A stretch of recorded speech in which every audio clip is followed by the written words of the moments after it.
नमस्कार, welcome to AJ smart classes.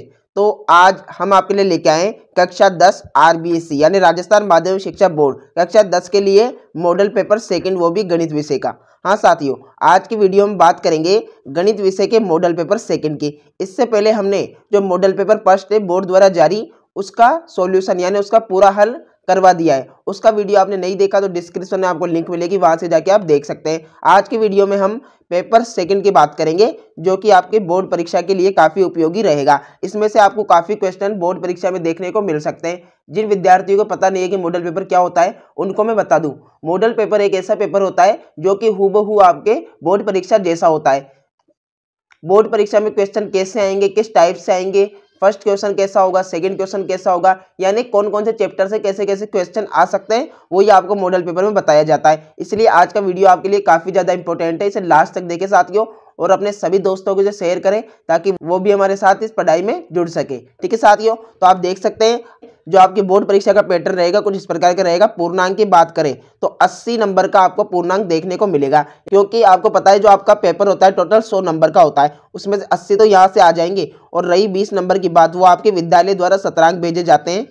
ठीक है साथियों, जो कि आपकी उपस्थिति और हाफ ईयरली के एग्जाम के अनुसार होते हैं। और समय की बात करें तो समय आपका रहेगा 3 घंटे 15 मिनट का, यानी 3.25 घंटे में आपको पूरा पेपर करना होगा।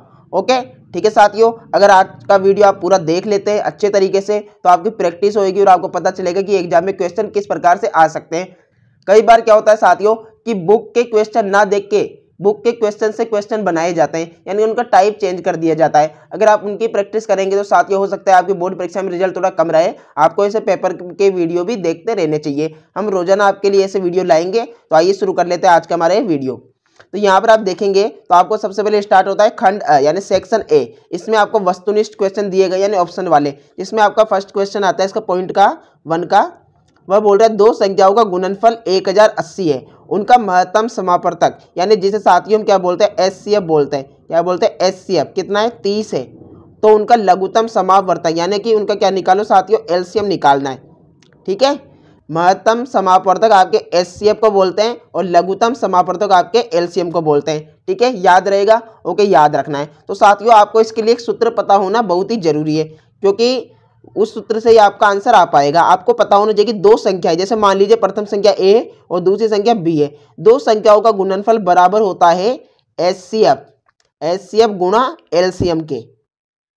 ठीक है साथियों, एचसीएफ गुणा एलसीएम के। दो संख्याओं का गुणनफल हमेशा किसके बराबर होता है एचसीएफ और एलसीएम के। तो यहाँ पर ए गुणा बी, तो दो संख्याओं का गुणनफल तो डायरेक्ट कितना दे दिया साथियों 1080 दे दिया। यहाँ पे लिखा हुआ दिखाई दे रहा होगा ना कि दो संख्याओं का गुणनफल कितना है 1080, तो हमें 1080 दे दिया। और एचसीएफ की बात करें वो हमें दिया है साथियों 30, और क्या नहीं दिया साथियों एलसीएम नहीं दिया। तो इस प्रकार से एलसीएम को एलसीएम ही रख देंगे। फिर साथियों जो 30 है ये आपके 1080 के बट्टा में चला जाएगा, यानी कि डिवाइड हो जाएगा। तो आप अगर इसमें 30 का डिवाइड करेंगे साथियों, इसमें 30 का डिवाइड करने पर आपको ये मिलेगा, मिल जाएगा 36। कितना मिलेगा 36 मिल जाएगा। और 36 कौन से ऑप्शन में दिया गया, ऑप्शन स में दिया गया है। तो आपका 36 एकदम राइट हो जाएगा। ठीक है साथियों, समझ में आया? बहुत सिंपल सा था।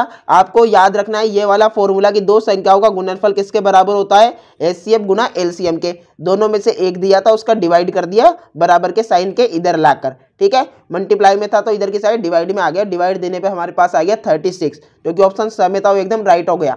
ओके, ठीक है। इसके बाद नेक्स्ट की बात करें साथियों, तो इसमें इसका पॉइंट 2 हमें क्या बोल रहा है देखिएगा, एक त्रिघात बहुपद के अधिक से अधिक शून्यकों की संख्या होती है। तो साथियों त्रिघात का मतलब होता है x की घात 3, और अगर यहाँ पे x की घात 3 है साथियों तो आपको पता लग जाना चाहिए कि इसके आंसर यानी इसके शून्य भी कितने होंगे 3 होंगे। अगर यहाँ पे पूछता है कि द्विघात यानी द्विघात के कितने होंगे, तो जितनी अधिक घात होती है साथियों उतना ही आपका आंसर होता है। तो यहाँ पर 2 हो जाता। तो यहाँ पर त्रिघात का पूछा था तो 3 आपका इसमें एकदम राइट आंसर हो जाएगा। 3 कहाँ पे दिया है साथियों 3 हमें दिया है स में, तो आपका ये स एकदम राइट हो जाएगा ऑप्शन। ओके, ठीक है, समझ में आया साथियों? तो वीडियो पसंद आ रहा हो तो लाइक कर दे और बने रहे साथियों लास्ट तक, आपकी काफी अच्छी प्रैक्टिस हो जाएगी। ओके, इसके बाद क्वेश्चन नंबर 3 की बात करें तो 3 क्या बोल रहा है साथियों देखिएगा, वेरी इंपॉर्टेंट क्वेश्चन है, कुछ भी एग्जाम में देखने को मिल सकता है। बिंदु 5 पे -2, बिंदु 5 पे क्या है -2, इसकी एक्स अक्ष से दूरी होगी। तो साथियों आपको पता होना चाहिए कि जो हम ग्राफ बनाते हैं इस प्रकार का, उसका ये सवाल है। तो इस वाले अक्ष को तो हम बोलते हैं साथियों एक्स अक्ष, क्या बोलते हैं एक्स अक्ष, और इस वाले को बोलते हैं वाई अक्ष। ठीक है, इसको क्या बोलते हैं, वाई अक्ष। और जो हमें ये बिंदु दी जाती है, तो बिंदु में पहला बिंदु तो क्या होता है, एक्स होता है, और सेकंड वाला बिंदु वाई होता है। सबसे पहले एक्स को लिखते हैं, तो एक्स कहाँ पे लिखा है साथियों, यहाँ पर, ये एक्स की जगह 5 है ना, तो आपका 5 ही एकदम राइट आंसर हो जाएगा। अगर वाई बिंदु से पूछता तो आप माइनस के 2 लिख सकते थे, तो यहाँ पर 5 आ जाएगा साथियों, क्योंकि एक्स अक्ष से दूरी पूछी है, तो 5 कहाँ दिया, 5 आपका अ में दिया गया है, आपका एकदम राइट आंसर हो जाएगा। ओके, ठीक है, ठीक है। नेक्स्ट की बात करें साथियों, इसमें हमारा 4th पॉइंट आता है फर्स्ट का, वह क्या बोल रहा है कि कोई समीकरण y माइनस 3/7 माइनस x/2 बराबर 1 है, तो y बराबर 10 हो तो x बराबर क्या होगा। तो साथियों यहाँ पे प्रतिस्थापन करना है, हमें क्या दिया है, तो साथियों इसका जवाब हम जाने दिया, यहाँ y बराबर हमें क्या रखना है, 10 रखना है। तो साथियों 10 है, उसमें से 3 मानने के 10 माइनस 3/7, और माइनस में क्या है साथियों, x/2 है, और बराबर में 1 है। यहाँ से साथियों हम क्या करेंगे, एलसीएम ले लेंगे। इनका एलसीएम आ गया साथियों 14 आ गया, कितना आ गया, 14 आ गया, 14, और 10 में से 3 गए तो 7 आ गया। अब 7 का साथियों मल्टीप्लाई करेंगे किससे, 2 से, यानी सामने वाली संख्या से इससे, तो ये हो जाएगा 14। और यहाँ पर x था साथियों, x को किससे करेंगे, 7 से करेंगे, तो यहाँ पर हमारा आ जाएगा ये 7x। ठीक है, 7x आ गया, बराबर में क्या साथियों 1 है। अब इसमें क्या करेंगे साथियों, हम यहाँ पर एक मान के क्रॉस मल्टीप्लाई करेंगे, तो ये बराबर में तो आ जाएगा 14, और ये 14 माइनस 7x को 1 से मल्टीप्लाई किया इससे, तो ये तो सेम टू सेम रह गया, 14 माइनस 7x। ओके, फिर ये साथियों ये 14 है, इसको इधर की साइड हम भेजेंगे, यहाँ बताता हूँ, इधर की साइड भेजेंगे तो यहाँ तो हो जाएगा साथियों माइनस का 7x बराबर यहाँ हो जाएगा 14 माइनस 14, यानी 14 माइनस 14, 0 आ जाएगा साथियों, और 0 में 7 का डिवाइड करेंगे यहाँ से, तो क्या आ जाएगा, हमारे पास 0 आ जाएगा। तो x की वैल्यू कितनी आ गई साथियों, 0 आ गई। आशा करता हूँ आप समझ गए होंगे। ठीक है, इस प्रकार से ये हो जाएगा। तो x बराबर 0 आ गया, तो 0 कहाँ पर दिया है साथियों, देखिएगा 0 में दिया है अ में, तो अ एकदम राइट आंसर हो जाएगा। ओके, ठीक है, समझ में आ रहा हो तो साथियों वीडियो को लाइक जरूर कर दे, और अपने सभी दोस्तों को शेयर कर दे, ताकि वो भी हमारे साथ इस वीडियो में जुड़ सके, उनकी भी मैथ की प्रैक्टिस हो जाए।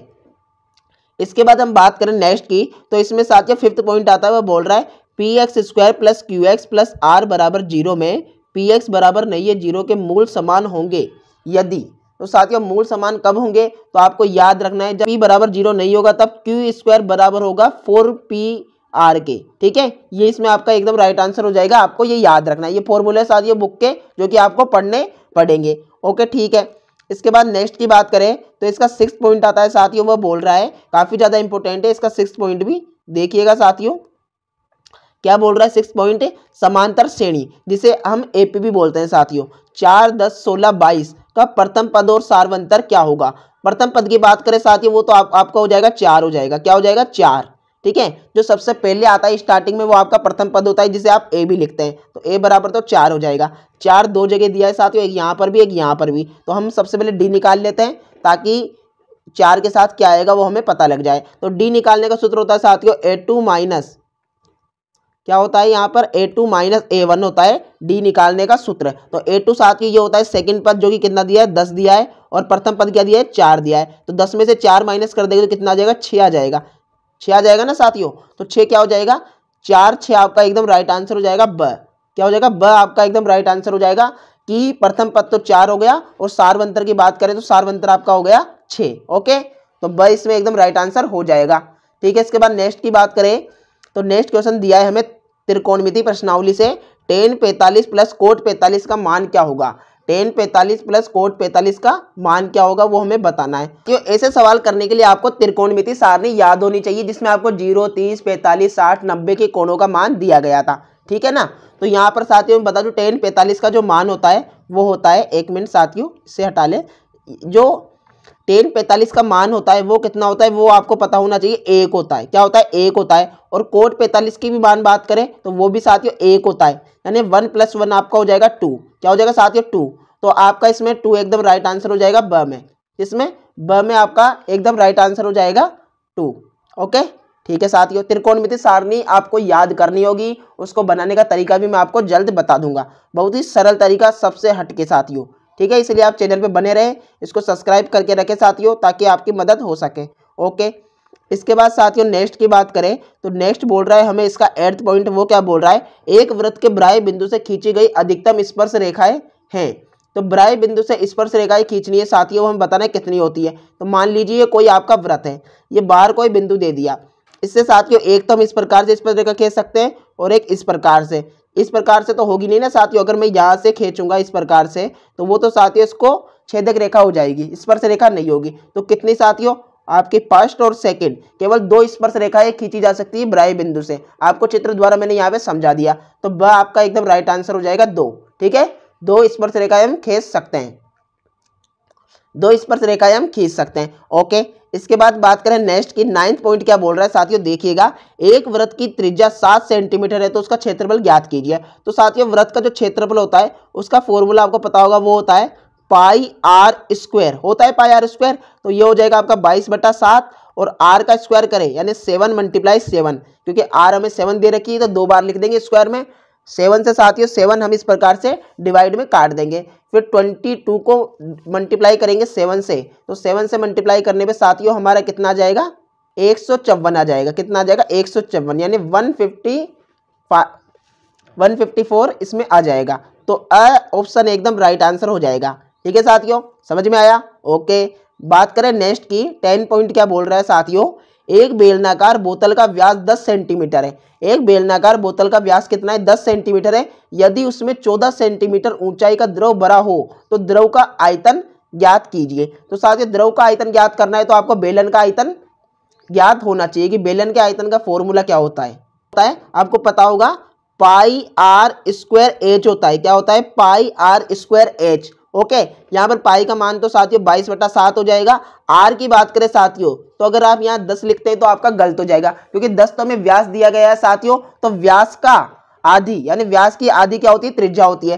तो 10 दिया गया है तो यहाँ पे 5 लिखेंगे, वो भी 2 बार। ठीक है ना, क्योंकि स्क्वायर है। और एच की बात करें साथियों, एच कितना दिया है, 14 दिया है, तो 14 आप यहाँ से लिख लीजिए। 7 को ये 14 से क्या है, 14 से हम काट देंगे, डिवाइड में ना, इसलिए 2 बार कट जाएगा साथियों। उसके बाद आप 22 को 2 से मल्टीप्लाई करेंगे तो ये आपका आ जाएगा 44, और 5 को 5 से करेंगे ये आ जाएगा 25। फिर साथियों आपको क्या करना है, इन दोनों का मल्टीप्लाई कर लेना है। इन दोनों का मल्टीप्लाई करेंगे तो आपके पास आंसर आएगा 1100। क्या आ जाएगा साथियों, 1100 आ जाएगा। और यहाँ पे सारे मान हमें सेंटीमीटर में दिए गए थे ना, तो जब भी हम आयतन निकालते हैं तो हमारा सेंटीमीटर होता है घन में, यानी क्यूब में हो जाता है। तो आपका हो जाएगा 1100 घन सेंटीमीटर। ओके, अब 1100 कहाँ दिया गया है, ये हमें दिया गया है साथियों, मैं इसको हटा के बताता हूँ। ये हमें दिया गया है ऑप्शन ब में, तो ऑप्शन ब एकदम राइट आंसर हो जाएगा। ओके, ठीक है साथियों, समझ में आया, लाइक कर दे वीडियो को। अब नेक्स्ट की बात करें 11 पॉइंट क्या बोल रहा है, निम्न में से एक माध्य ज्ञात करने का सूत्र नहीं है। तो साथियों माध्य ज्ञात करने का सूत्र कौन सा नहीं, वो हमें बताना है। तो साथियों ये भी माध्य ज्ञात करने का सूत्र है, ये भी है और आपका ये भी है।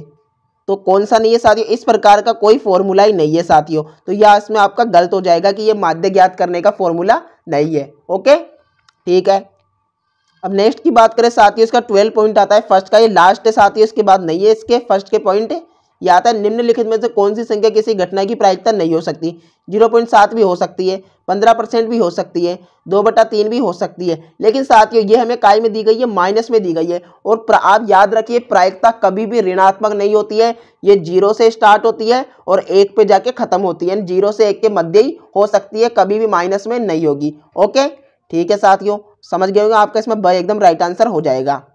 ठीक है, नेक्स्ट की बात करें साथियों, रिक्त स्थान आता है। तो पहला रिक्त स्थान क्या बोल रहा है क्वेश्चन नंबर 2 में, अगर आपने यहां तक वीडियो देखा है ना साथियों तो आगे भी देखें, आपकी क्लासेज हो रही है, आपको अपनी पढ़ाई के प्रति जिम्मेदार होना है साथियों। बोर्ड परीक्षा में अच्छे नंबर लाने, बेस्ट टू बेस्ट नंबर लाने, ताकि आपका नाम और आपके अभिभावक का नाम भी ऊंचा हो सके, आप पढ़ाई के दम पर कुछ कर पाए साथियों। इसलिए आपको मेहनत करनी होगी। बुक के क्वेश्चन करने से साथियों हो सकता है कि आप बुक के क्वेश्चन कर रहे हैं और क्वेश्चन इस टाइप का बने कि आपको समझ न आए, तो ऐसे पेपरों की आपको प्रैक्टिस करनी होगी। क्योंकि जो बोर्ड परीक्षा का रिजल्ट होता है साथ ही इसमें लाखों बच्चे पेपर देते हैं, लाखों, तो लाखों में से आपको आगे बढ़ना है तो आपको थोड़ी ज्यादा मेहनत करनी होगी। आप खुद सोचना साथियों, जब आप बैठे रहते हैं या कुछ करते रहते हैं या फोन चलाते रहते हैं ना, उस वक्त कि राजस्थान में किसी न किसी जगह कोई बच्चा पढ़ रहा होता है, आप खेल रहे हैं तो वो बच्चा चैप्टर याद कर रहा है, तो वो आपसे आगे जा रहा है। इसलिए साथियों आपको भी समय का सदुपयोग करना है और ऐसे वीडियो देखते रहने ताकि आपकी प्रैक्टिस हो सके। तो आइए अब हम कर लेते हैं क्वेश्चन नंबर 2। तो बने रहना साथियों लास्ट तक। इसमें क्वेश्चन नंबर 2 का फर्स्ट पॉइंट आता है, अंक गणित की आधारभूत प्रमेय का संबंध धनात्मक पूर्णांकों के रिक्त स्थान से, गुणन से है या भाग से साथियों। तो हमेशा आधारभूत प्रमेय है ना, उसका संबंध साथियों गुणन से ही है। किससे है, गुणन से ही होता है, आपको याद रखना है। ठीक है, किससे होता है, गुणन से होता है। ओके ठीक है। दो त्रिभुज सर्वांगसम कहे जाते हैं जब उनके आकार तथा आमाप क्या हो साथियों, सर्वांगसम कब कहेंगे, समान हो कि असमान हो। तो सिंपल सी बात है, सर्वांगसम का तो मतलब ही सेम होता है, तो यहाँ पर आपका हो जाएगा समान। क्या हो जाएगा साथियों, समान हो। दो त्रिभुज सर्वांगसम कहे जाते हैं तो उनका आकार और आमाप क्या है साथियों, समान होते हैं। ओके देखो साइन थीटा बराबर कोस थीटा है और थीटा 0 से बड़ा है और थीटा 90 से छोटा है, तो हमें यहाँ पर थीटा का मान बताना है साथियों। तो यहाँ पर आपका सिंपल सा 45 डिग्री हो जाएगा। कितना हो जाएगा साथियों, 45 डिग्री हो जाएगा। ओके ठीक है ना।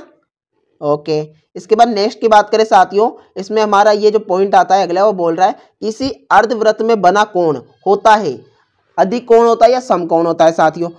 तो आप खुद बताइए साथियों, अर्धवृत्त में जो कोण बनता है वो कैसा होता है। तो अर्धवृत्त क्या होता है, इस प्रकार का होता है ना। तो यहाँ पर कैसा कोण बन रहा है साथियों, यहाँ इस बिंदु से देखें तो बिल्कुल सीधा जा रहा है ना, तो यहाँ पर साथियों आपका हो जाएगा समकोण। कौन सा हो जाएगा, समकोण बनता है। ठीक है, आप इसमें रिक्त स्थान में समकोण भर देंगे। ठीक है साथियों, इसके बाद बोल रहा है ये देखिएगा, यहाँ पर नेक्स्ट की बात करें तो 5th पॉइंट बोल रहा है बंटन 7 4 6 3 8 5 9 का माध्यक होगा। माध्यक बताना है साथियों। तो माध्यक में क्या करते हैं, सबसे पहले तो हम क्या इन्हें छोटे से बड़े क्रम में जमा देते हैं, बढ़ते क्रम में जमा देते हैं। सबसे पहले साथियों आपका आ जाएगा 3, उसके बाद आ जाएगा 4, 4 के बाद 5 6 7, उसके बाद 8 और उसके बाद 9। इस प्रकार से आपको जमा देना है। जमाने के बाद साथियों गिनना है कितने दिए गए हैं, ये बंटन 1 2 3 4 5 6 7 दिए गए। तो विषम जब देता है साथियों तो हम क्या कर लेते हैं, n+1 वाला सूत्र लगा देते हैं। यानी 7 दिए हैं तो 1 जोड़ देंगे और 2 का डिवाइड कर देंगे। डिवाइड ये 7 में 1 जोड़ेंगे तो 8, 8 में 2 का डिवाइड करेंगे तो कितना आएगा साथियों, 4 आएगा। तो चौथा पद हमें गिनना है 1 2 3 4। 4th नंबर पे आ रहा है हमारा 6, तो 6 साथियों आपका एकदम राइट आंसर हो जाएगा माध्यक का। तो यहाँ पर आप लिख देंगे 6। इस प्रकार से आप ये निकाल देंगे। ओके ठीक है साथियों, सिंपल तरीके से मैंने बता दिया कि जब भी आपको यहाँ पर विषम अंक यानी विषम नंबर दे रखे हो इनको गिनने पर तो आपको 1 जोड़ना है, अगर सम दे रखा हो तो 1 नहीं जोड़ना है, डायरेक्टली 2 का भाग देना है और वो जो जितने नंबर का पद आया है वो आपको गिन लेना है बंटन में। ठीक है, अभी साथियों जो नेक्स्ट क्वेश्चन है ये मैंने अभी आपको समझाया। प्रायिकता पीई का अधिकतम मान कितना है साथियों, अधिकतम मान तो आपका 1 होता है। कितना होता है, 1 होता है। और न्यूनतम क्या होता है, 0 होता है। अभी बताइए ना, प्रायिकता 0 से शुरू होती है और 1 पे खत्म होती है, तो न्यूनतम 0 और अधिकतम 1। ओके क्वेश्चन नंबर 2 भी कंप्लीट हुआ। अब साथियों यहाँ पर स्टार्ट हो रहा है क्वेश्चन नंबर 3। तो क्वेश्चन नंबर 3 क्या बोल रहा है, अनुपात A1/A2 B1/A2 तथा C1/C2 की तुलना कर ज्ञात कीजिए कि समीकरण युग्म निरूपित रेखाएं प्रतिच्छेद या समांतर या समपाती। तो मैं आपको एक एक करके बता देता हूं साथियों। जब भी आपको A1, तो मैं आपको एक एक करके बताता हूं साथियों, जब भी आपकी रेखा यानी A1/A2 बराबर B1/B2 होगा, ठीक है, ये आपस में बराबर नहीं होंगे ना साथियों, जब तो आपकी कौन सी रेखा होगी, जब आपकी प्रतिच्छेद रेखा होगी। कौन सी रेखा होगी साथियों, प्रतिच्छेद रेखा होगी। दिमाग में फिट कर लीजिए, जब A1/A2 बराबर नहीं होगा B1/B2 के, तब आपकी प्रतिच्छेद रेखा होगी। कौन सी रेखा होगी, प्रतिच्छेद रेखा।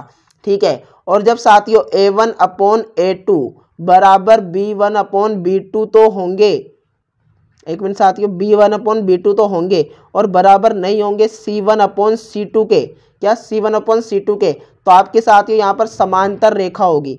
कौन सी रेखा होगी, समांतर रेखा होगी। जब A1/A2 बराबर तो होंगे B1/B2 के, लेकिन बराबर नहीं होंगे C1/C2 के, तो आपकी यहाँ पर समांतर रेखा होगी। कौन सी रेखा होगी, समांतर रेखा होगी, आपको याद रखना है। और एक और बताऊं साथियों इसमें ही आपको, कि जब आपकी ये क्या है साथियों, इसको मिटा देता हूं मैं। जब आपकी A1/A2 बराबर B1/B2 बराबर होंगे C1/C2 के, यानी आपस में सभी बराबर होंगे ना साथियों, तब आपकी समपाती रेखा होगी। कौन सी रेखा होगी साथियों, समपाती रेखा होगी। 3 बताया साथियों, जब A1/A2 B1/B2 बराबर नहीं होंगे तो कौन सी रेखा, प्रतिच्छेद रेखा। तब साथियों ये 2 तो बराबर होंगे लेकिन बराबर नहीं होंगे ये C1/C2 के, तो कौन सी रेखा साथियों, आपकी समांतर रेखा। और जब तीनों ही बराबर होंगे तो आपकी समपाती रेखा हो जाएगी। ये आपका इसमें आंसर तैयार हो जाएगा थर्ड में। ओके, थर्ड का फर्स्ट पॉइंट भी कंप्लीट हुआ। सेकंड पॉइंट क्या बोल रहा है साथियों, थर्ड का देखिएगा, द्विघात समीकरण 3x² - 8x - 16 बराबर 0 के मूलों की प्रकृति ज्ञात कीजिए। साथियों मूलों की प्रकृति बतानी है हमें कि ये वास्तविक है या अवास्तविक। ठीक है, तो साथियों मूलों की प्रकृति ज्ञात करने का सूत्र हमारा है d बराबर बी स्क्वायर माइनस 4ac। क्या है, बी स्क्वायर माइनस 4ac। तो b की बात करें साथियों, तो b आपका यहाँ से ये तो आपका a होता है, या आपका b होता है, या आपका c होता है। तो b क्या दिया गया है, -8 दिया गया है, तो -8 का क्या कर दो साथियों, स्क्वायर कर देंगे। ठीक है, -8 का हम स्क्वायर कर देंगे, और यहाँ पर -4 गुणा a क्या दिया गया है साथियों, a यहाँ पर देखिए कितना दिया है, 3 दिया है, तो 3 लिख दिए। c कितना दिया है, c दिया गया है -16। ओके, यहाँ पे लिख देते हैं। 8 का साथियों स्क्वायर करेंगे, -8 का तो आपका प्लस का 64 हो जाएगा, क्योंकि माइनस से माइनस कट जाएगा मल्टीप्लाई करने में। 64 हो गया, 64 में साथियों यहाँ पर भी माइनस है और यहाँ पर भी माइनस है, तो ये प्लस हो जाएंगे, और तीनों का मल्टीप्लाई करेंगे साथियों, तो तीनों का मल्टीप्लाई करने पर ये हमें मिलेगा 192, और 64 में 192 जोड़ देंगे साथियों, तो हमें मिलेगा 256, यानी 256 हमें मिल जाएगा। ठीक है ना, और 256 मिलने पर क्या हो जाएगा साथियों, ये मूल वास्तविक हो जाएंगे। प्लस में आए ना साथियों, तो ये क्या हो जाएंगे, वास्तविक हो जाएंगे। तो मूलों की प्रकृति कैसी हो गई, वास्तविक हो गई। ओके, ठीक है, इस प्रकार से आप ये कर देंगे। ठीक है साथियों, तो नेक्स्ट की बात करें साथियों, इसमें बोल रहा है इसका थर्ड पॉइंट, वो क्या बोल रहा है देखिएगा, समांतर श्रेणी 1, -2, -5 और -8 का सारवंतर तथा अगले 3 पद लिखिए। तो सबसे पहले सारवंतर निकालते हैं। सारवंतर का मैंने फॉर्मूला बताया था, a2 - a1 होता है। क्या होता है, a2 - a1। तो a2 क्या है साथियों, -2 है ना, यहाँ पर देखे तो -2 में से माइनस करना है 1, तो क्या हो जाएगा साथियों ये, तो ये हो जाएगा साथियों आपका -3 साथियों आपका डी आ जाएगा। क्या आ जाएगा, डी आ जाएगा। अब इसके अगले 3 पद साथियों, तो अगले 3 पद यानी -8 में आप जोड़े जाइए -3 को, -8 में -3 जोड़ेंगे तो इसके अगले पद क्या हो जाएगा, एक तो हो जाएगा -11, एक हो जाएगा -14, एक हो जाएगा -17। ठीक है, इस प्रकार से आपको क्या है, जो -8 है उसमें जोड़े जाने -3 को, फिर जोड़ेंगे तो आपका ये -11 आ जाएगा, फिर से इसमें जोड़ देना 3 को, तो ये जोड़ने में साथियों इस प्रकार से आपको मिल जाएगा। ओके, अगले 3 पद आपको इस प्रकार से मिल जाएंगे। ठीक है साथियों, तो इस प्रकार से साथियों आप कर देंगे। तो आज हमने काफ़ी प्रश्न कर लिए हैं साथियों। अभी मैं क्या है साथियों, थोड़ा बिजी हूँ, फंक्शन में आया हुआ हूँ, मैं बस आपके लिए यहाँ पर रुककर वीडियो शूट कर रहा था ताकि आपकी पढ़ाई ना रुके। ठीक है ना, तो आज हम इतने ही क्वेश्चन कर पाएंगे साथियों, थोड़ा वर्क ज़्यादा है। हम इसका जो नेक्स्ट पार्ट है वो भी आपके लिए जल्द लाएंगे। अगर आज का वीडियो आपको पसंद आया हो, आपके लिए उपयोगी साबित हुआ, तो साथियों इसको चैनल को सब्सक्राइब कर दें और बेल आइकन को प्रेस कर दें, ताकि ऐसे ही पेपर के समाधान हम आपके लिए रोज ला सके। आपका एक लाइक, एक सब्सक्राइब हमें काफ़ी ज़्यादा मोटिवेट करता है आपके लिए वीडियो बनाने के लिए। ठीक है साथियों, तो जुड़े रहिए हमारे साथ, आपकी पढ़ाई हम सुनिश्चित करवाएंगे, आपके लिए best to best paper study और आपकी जो शिक्षण सामग्री है वो सभी आपको उपलब्ध कराएंगे। और एक और बात बताओ साथियों, ये जो पीडीएफ है, अगर आपके पास ये नहीं है तो ये पीडीएफ कहाँ से मिलेगा, तो आपको क्या करना है, डिस्क्रिप्शन में जाना है, वहाँ पे आपको हमारे व्हाट्सएप ग्रुप की लिंक मिलेगी। लिंक पे क्लिक करके आप डायरेक्ट व्हाट्सएप ग्रुप में ऐड हो जाना। वेट करना साथियों, थोड़ी देर बाद जब मैं आपके मैसेज को सीन करूंगा या देखूंगा कोई बच्चा ऐड हुआ है, तो मैं वहाँ पर आपको ये पेपर प्रोवाइड करा दूंगा। और भी साथियों नए मॉडल पेपर है, नए पेपर है, आपके टाइम टेबल, क्वेश्चन पेपर सभी आपको वहाँ पर मिल जाएंगे व्हाट्सएप ग्रुप में। ओके, धन्यवाद। जय हिंद, जय भारत, पढ़ते रहिए, आगे बढ़ते रहिए। जय हिंद साथियों।